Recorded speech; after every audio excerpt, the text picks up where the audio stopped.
says to create a vibrant tech community, you need geeks and you need rich people. Big stress reliever to kick somebody's butt at the end of the day, especially here in Calgary. This was probably the biggest missing feature from the iPhone. We've locked down all the trademarks on it, and we're now taking it out to market. There's one little bug that'll probably work after a couple more beers.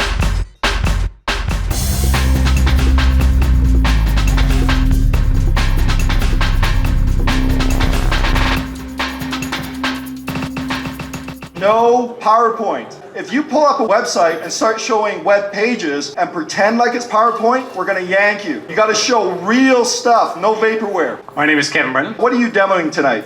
Own This World. Geodependent iPhone game. It's a cross between Risk and Foursquare. Why are you out here demoing tonight? Obviously looking for ideas to improve. We're looking for more players. The more players, the more fun it is. Get the game out there, see what you guys think. So take her away. I'm 1/3 of the big nerds in disguise. The other two is Ryan Harrison here and Paul Thorstensen here. Paul's gonna be doing all the talking. So it's a geo-dependent online game. It is totally driven off your location. You cannot take a territory or own the world in a place that you do not exist. You have to take it over where you are. Now, since we're showing you on the simulator, we're sitting in Cupertino, which is where it defaults to. If, of course, you had it on your iPhone, you'd be sitting here in Calgary battling hard over this territory. We've broken the world up into a whole grid with different territories. When you take over a territory, you're gonna see your color here. The more territories you take over, the more your chance of owning the entire world. This little ticker here is probably the most basic concept. When this ticks down to 30 seconds, you're gonna get one troop to your army so that you can take over a particular square. When you have one troop, you're gonna keep going up, and once you get enough, the highest amount in that square, you're gonna own it. So again, one troop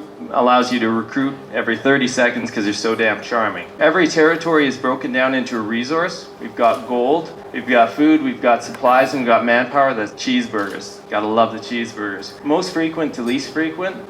So as you take over territories, you're going to start accumulating resources, and we're going to show you what you can do with those. It's very evil and it's very fun. We jump into this particular territory here in Cupertino. Ooh, look at that, John Bristow playing Apple in Cupertino. That's weird. Since I own the territory, I can name it. Everybody's going to see that. I have how many troops I have my resources, and then I have everybody that's fighting over this particular square right now. I can't attack myself because that's just sadistic. So I'm going to jump in and I'm going to attack Juicy because Juicy is one bad mofo. Now we've got the resources that we've been accumulating by taking over territories, and for each attack that we touch, you're going to see the attack cost right up there. So I'm going to have some fun here, and I'm going to nuke Juicy. Launch it. All right, so Ryan launched nuke attack. This was a total waste of resources. Juicy lost 3 troops. Typically, nuke does, as you can see, 25 to 5,000 of the enemy's troops, and it's very expensive, but we just like being mean. So that's what you can do with resources currently. You can jump in there, attack your friends. Big stress reliever to kick somebody's butt at the end of the day, especially here in Calgary. We're going to rename it too. So somebody in Cupertino is wondering what the hell's going on here with DemoCamp. We have our intel screen. This is going to tell you everything that's happening against you. You can see Skinny's attacking me in Skinless. King Nippin's attacking me. There's the attacks I've done up there. Conversations going on with Kevin and Paul here. We're going to jump in and say something to Kevin. So this is where you would go and trash talk, try and get under people's skins. And last but not least, the new concept we've added, alliances. Right now we're at about 430 players, so it's very hard to get to the #1 spot, but you can start allying with friends. And of course, Ryan and I are in the Eye Candy Posse, for obvious reasons. I don't know how you're the leader of it, obviously, come on. So we're gonna jump over here to leaders. This is where you plot taking over the entire world. And believe me, it's worth it. Mr. Headshot here, he's got 5,838 territories, which are roughly 1 square kilometer. Now, of course, when you're sitting here going, I'm never gonna get #1, Calgary Northeast, drop that sucker back up. And then, of course, now you can compete in Calgary Northeast, try and take that over. Once you become a bigger fish, boom, you can go up to Calgary and try and take that over, etc. And last but not least, just a little bit of social media integration. Of course, you can tweet your rank there, and we'll be doing a little bit more with that with Facebook. This is the resource tab. This just gives you an inventory. As you can see, Ryan stockpiled a bunch of resources. This is how many I get each night based on the territories I own. So if I own a gold territory, each night I'm gonna get a gold. So Ryan's got 27 gold territories. In the main world, you can purchase resource packs, and then of course, if you don't agree with that philosophy, you can go into the Earth no purchases world. Or if you're like, you know what, I don't like playing with a bunch of people online, I just wanna play with me and 5 friends, you could go into purchases, buy your own world, and then you'd be able to jump in there you can actually play both worlds at once. It's the only app so far to have the YYC more apps. A bunch more will be adding this, and this is where you can go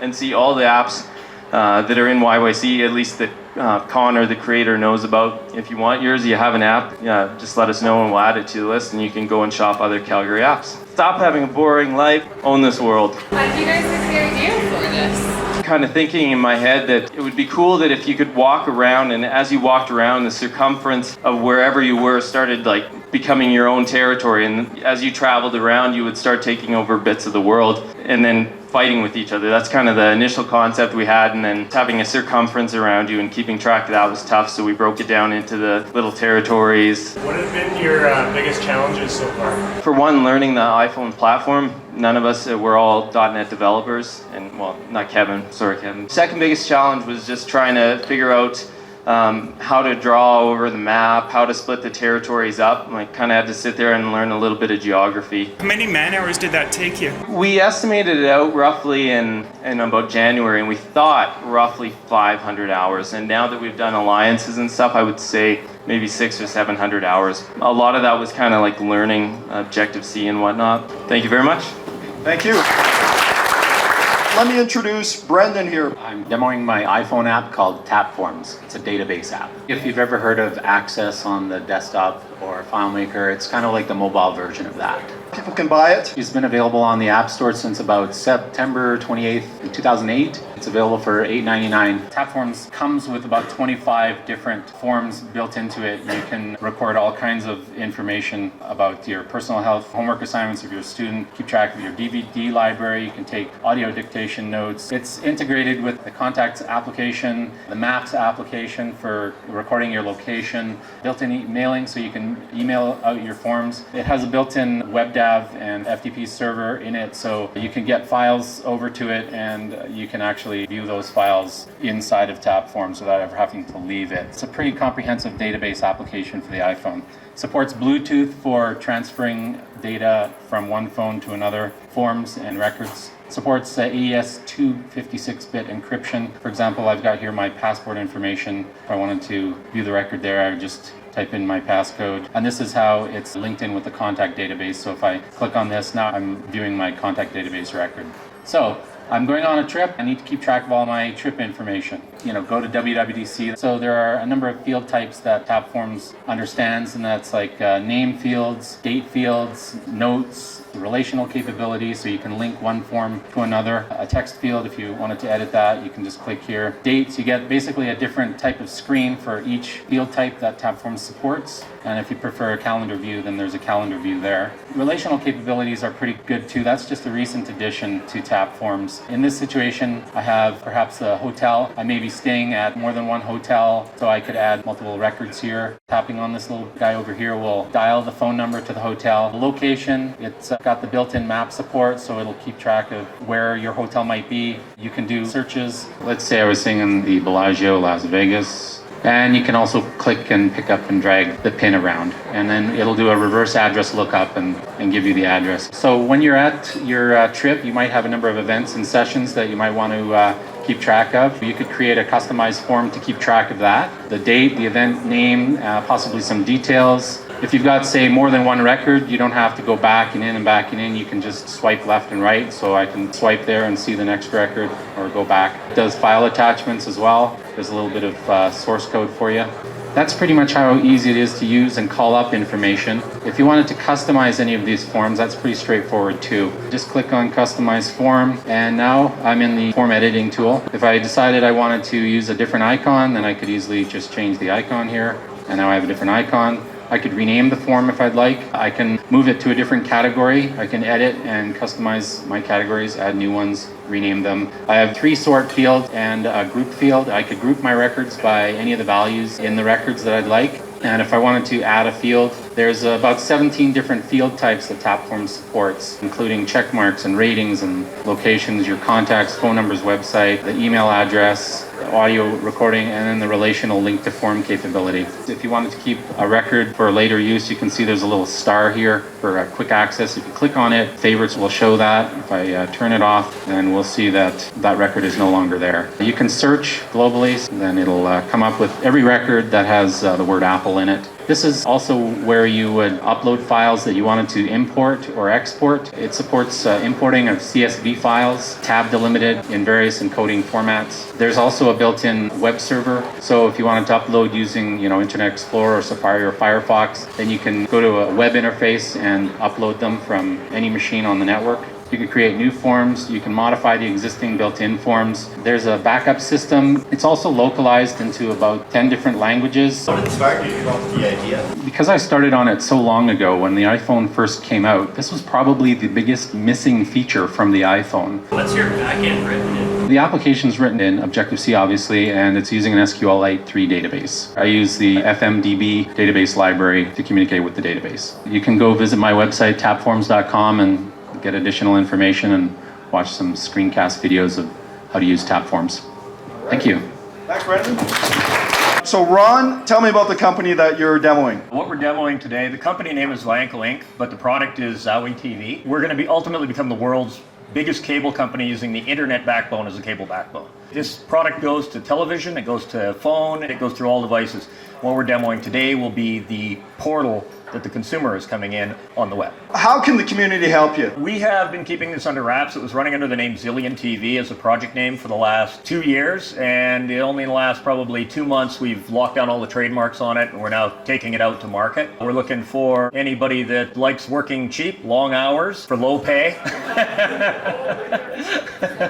but a hell of an upside. Vasi Petrova is one of our lead developers on this. She's done a tremendous amount of work and a fantastic job on this. When you first come into the portal, this is the initial landing page. The intention is to bring all of the entertainment you normally watch to you from anywhere on the planet. We're in a beta mode right now. Some people are testing. So there's system messages informing people what's going on. You can see what's being loaded into your system, what's currently sitting there waiting to be watched, suggested TV shows, suggested movies, and other things that are of interest to you, but we'll get more into that later. Divided into 3 primary sections: the network, your personal library, and the library of other people around you. So when you go into the network, you get a quick summary of the things that the system is recommending to you, and there's a lot of different recommendation systems that happen in here. You go into the Sopranos, and you get internet quality information on your TV. There's nobody that hasn't probably gone out, been watching TV, fired up your laptop and said, I know that person. I know they were in this, that, or the other thing.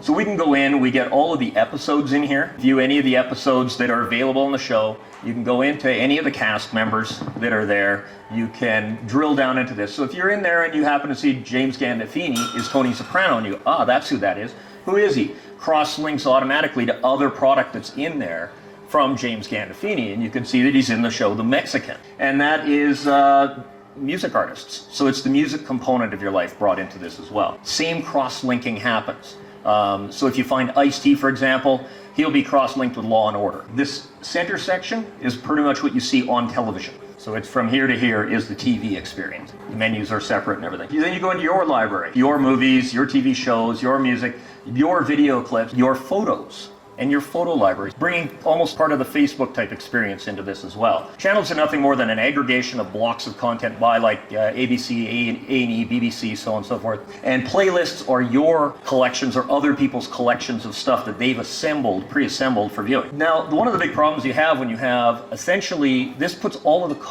content control in the content owner's hands. And one of the big problems you have is when you have millions of pieces of content coming in, how do you get to anything? So what we've done is wrapped a social network around it that's all media centric. You can go in and you can have all your friends and start seeing what your friends are watching, what's being recommended to them. Unlike things like Facebook and stuff that are networks that reach out, we have the attitude that everything is inward facing. So it's more like circles of friends rather than networks of friends. So you can isolate your circles one to another so that, your grandmother's not watching what kind of entertaining video you're watching. You can drill in to other users and see what's in their libraries and what their video clips are and so on and so forth. This whole social network area all ultimately ties back to, like I was saying, right at the main page, where you can come in, see all this other content. We can see in here, for example, Avatar has been recommended. That can either be recommended via my friend links, it can be recommended through a combination of what my friends are watching, what they're recommending, what my other stuff I've been watching and liking and disliking. I can go in and purchase it if I want to acquire it, simply by saying I'll watch it with ads, or you can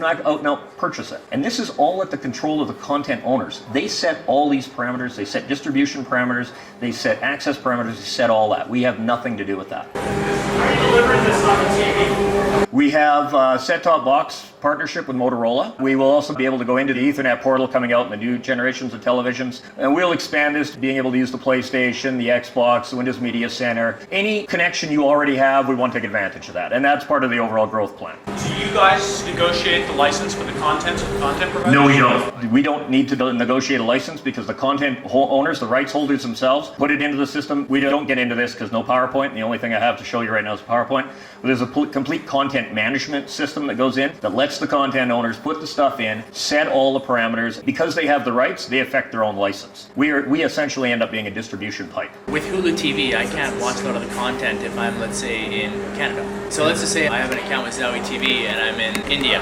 Yeah. Am I going to have problems streaming some of the content? We can deliver HD TV in 82 countries to over 1,000 central access points right now, and we can do it in HD speeds. We've got plenty of pipe in the backbone. I think it's a digital rights management issue with Hulu. That all comes back to licenses and regionalization. If you can't get the show in your region, we won't even show it to you on the system. Do you have the same thing for directors or producers? All of the secondary meta information that normally gets pulled in, these will ultimately be maintained by those people themselves. You have a credit somewhere, you can start cross-linking this. How are you creating the content calls from the content creators? We've been talking to a lot of the media companies, the people that are generating content right now, the big names, Universal, Sony, and so on and so forth.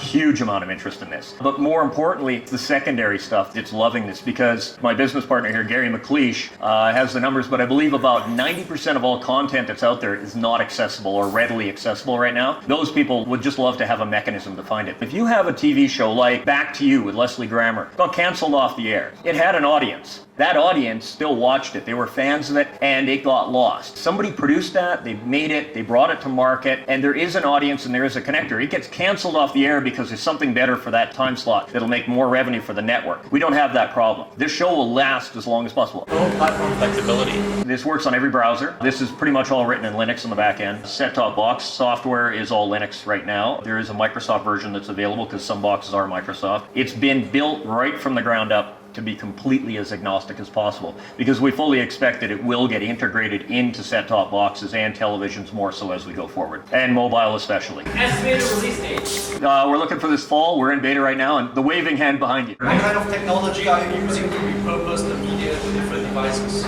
We will end up partnering with a company that specializes in transcoding everything. Yeah, right now we do it ourselves, but it's a waste of our resources because there's better companies out there to do it. Okay, thank you. Thank you, Ron. YCombinator.com. It's a nice little tech incubator that happens down in Silicon Valley. The founder, Paul Graham, has a little saying. He says, to create a vibrant tech community, you need two groups of people. You need geeks and you need rich people. He's probably a combination of both geek and rich people because he's done both. Sean Abbott was here about a year ago giving us a demo on Tint. They've had some recent really positive developments. So Sean, I'd like to bring you up. Could you tell us a little bit about what's happening with Tint? 150,000 publishers have adopted Tint's system in order to track user behavior on their websites. Publishers, as it turns out, are both mortified and delighted that readers like us do something very simple very frequently, and that is not click on the social media button. We almost never, as users, share this or add that or Facebook this. For any time anyone clicks one of those, 20 people will do what? They'll hit Command-C, open a new email, and paste. Copy and paste is 20 times more prevalent than all the social media sharing stuff put together. Go into one of the articles here. This is the Detroit News. Just take a paragraph there for me and hit copy. Maybe it's an email, maybe it's a blog, paste that in. The JavaScript code on this page runs a Tint engine in the background, and whenever you copy something, it puts an attribution backlink to read more over at Detroit News. When someone follows it, it closes the loop and it knows what the viral trajectory on that content is. Tint gives all this stuff for free to publishers, including a dashboard which also shows all the metrics. Select a couple of words, just two words. When you hit copy there are multiple different intent that we as users have when we copy something. If we copy a paragraph, we're going to share it. And that information on sharing is incredibly valuable data. Linking back to the site is incredibly valuable. It creates almost 2% incremental traffic. It gives as much SEO boost as 3 guys sitting in the corner hammering out fixed hard links on blogs. That's real value for publishers. But when people copy a short link, they're going straight to the search bar. They're going to search on it. What happens to the Detroit News when you go copy on that? You're gone. They've lost your revenue. Google makes money, advertisers make money. They've lost you as a reader, you go to another site. What Tint does is intercepts that and makes it content-based search. They put a landing page right here. It's got search results. We can do sponsored search.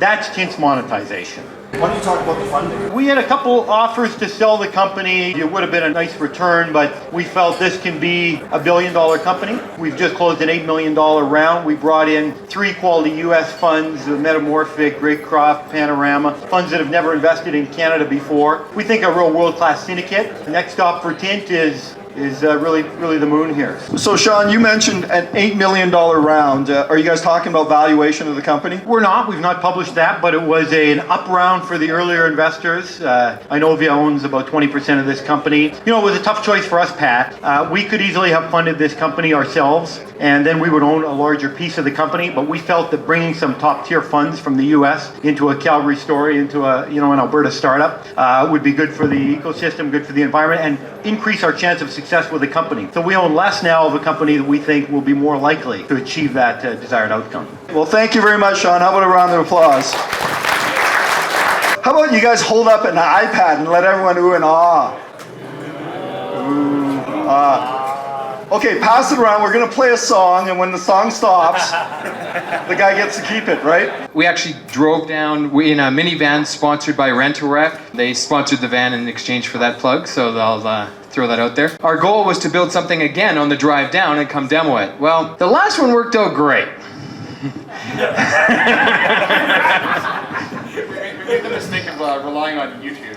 This one wasn't quite as successful. We do have really broken thing that doesn't really do what it's supposed to, but we'll show you kind of as far as we go. There's one little bug that'll probably work after a couple more beers. You can go home and check it out and it'll probably work for you because we'll fix it on the drive home. So this is something called Vid Clipper. So the intention of this little app is to go to any website, click the bookmarklet, it'll extract the video from that site, save it to a playlist, and then you can go into the iPad app, click play, and it'll play through all the videos in your playlist very easily. So when you're on your computer, you've got, you see a video, you're like, oh, I'd like to watch that, but you're in the middle of doing other things. We're in a multitasking kind of world. So that video is usually on some tab in the background. So this way it just bang gets cut off to the side, and then you can just put it on your iPad on the side and watch it. The first part is you enter a username, and so I'm going to enter Sean Healy. And this is going to create a bookmarklet, and I just drag this bookmarklet up to my bookmarklet bar, and it's customized for me. And so now I can go to YouTube, and we can pick any old video. And so whatever, we'll pick this spatial analysis. Okay, we'll hit pause. So then the intent is you hit Vid Clipper, and what that does, it extracts the video out of there, saves it out to a playlist. It says you successfully clipped this video, so it knows that it's done that. So then if we pull up the iPad app over here, the intention is that video should now play. And if it works right now, it'll be so awesome, and all the stuff I said about it not working, you can just ignore. So you can't see, but these are the history of videos that I've clipped. This will be a thumbnail that we're just not loading right now. Play the video. And it's just thinking here. Get out of here. It works! I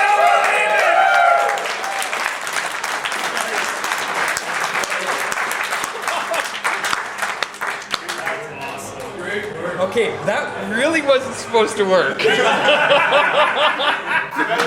disconnect we were having was I was testing with my own videos, and then the videos that YouTube was giving us wasn't working, but they seemed to be fixed. Well, that's awesome. So now fast forward through the video so we can get to near the end. So this is all streaming from YouTube. We're not actually hosting any of the video or anything. We're just basically bookmarking the URL, putting in a playlist. And then the whole goal with this is in between each ad or each video, we throw an ad in there. So we actually built some ad content that theoretically will play here. Basically the idea is you clip all your videos and then we'll throw an ad, a 10-second ad in between each one and make money off of it. So the video should be about to end here. The video is just going to end here and it's going to slide down and an ad should come up. Oh, we got the video working and not the ads. So the first one here is from our sponsor, Rent-A-Wreck. If you need to rent a car, they're awesome.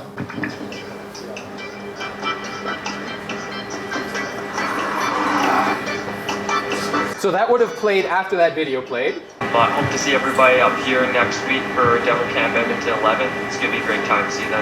Let's get it started in here. For a little ad.